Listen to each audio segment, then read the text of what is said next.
ಐಶ್ವರ್ಯ ಗೌಡ ಚಿನ್ನ ವಂಚನೆ ಕೇಸ್ಗೆ ಸಂಬಂಧಪಟ್ಟ ಹಾಗೆ ಈಗ ಐಶ್ವರ್ಯ ವಿರುದ್ಧದ ಎಲ್ಲ ಕೇಸ್ ಸಿಐಡಿಗೆ ವರ್ಗ ಆಗಿದೆ. ಸಿಐಡಿ ಆರ್ಥಿಕ ಅಪರಾಧಕ್ಕೆ ಕೇಸ್ ವರ್ಗಾವಣೆ ಆಗಿದೆ.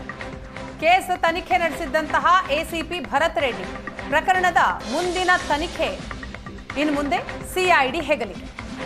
ಆರ್ಆರ್ ನಗರ ಮಂಡ್ಯದಲ್ಲಿ ಐಶ್ವರ್ಯ ಗೌಡ ವಿರುದ್ಧ ಕೇಸ್ ದಾಖಲಾಗಿತ್ತು. ಮಾಜಿ ಸಂಸದ ಡಿಕೆ ಸುರೇಶ್ಗೆ ಇಡಿ ನೋಟಿಸ್ ಕೊಟ್ಟಿತ್ತು, ವಿಚಾರಣೆಗೆ ಬನ್ನಿ ಅಂತ. ಈಗ ಐಶ್ವರ್ಯ ಗೌಡಗೆ ನಿನ್ನೆ ಜಾಮೀನು ಕೂಡ ಸಿಕ್ಕಿದೆ. ಇವತ್ತು ಜೈಲಿನಿಂದ ಐಶ್ವರ್ಯ ರಿಲೀಸ್ ಆಗುವಂಥದ್ದು. ಎಲ್ಲ ಕೇಸ್ ಸಿಐಡಿಗೆ ವರ್ಗ ಆಗಿದೆ. ಸಿಐಡಿ ಆರ್ಥಿಕ ಅಪರಾಧಕ್ಕೆ ಕೇಸ್ ವರ್ಗಾವಣೆ ಆಗಿದೆ.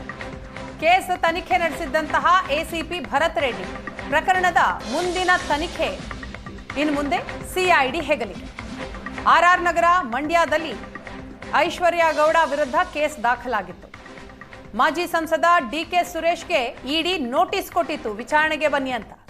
ಈಗ ಐಶ್ವರ್ಯ ಗೌಡಗೆ ನಿನ್ನೆ ಜಾಮೀನು ಕೂಡ ಸಿಕ್ಕಿದೆ. ಇವತ್ತು ಜೈಲಿನಿಂದ ಐಶ್ವರ್ಯ ರಿಲೀಸ್ ಆಗುವಂಥದ್ದು.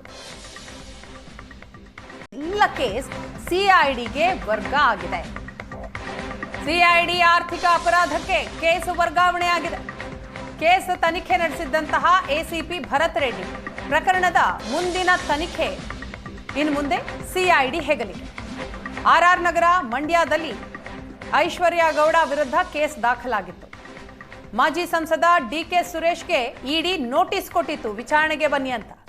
ಈಗ ಐಶ್ವರ್ಯ ಗೌಡಗೆ ನಿನ್ನೆ ಜಾಮೀನು ಕೂಡ ಸಿಕ್ಕಿದೆ. ಇವತ್ತು ಜೈಲಿನಿಂದ ಐಶ್ವರ್ಯ ರಿಲೀಸ್ ಆಗುವಂಥದ್ದು.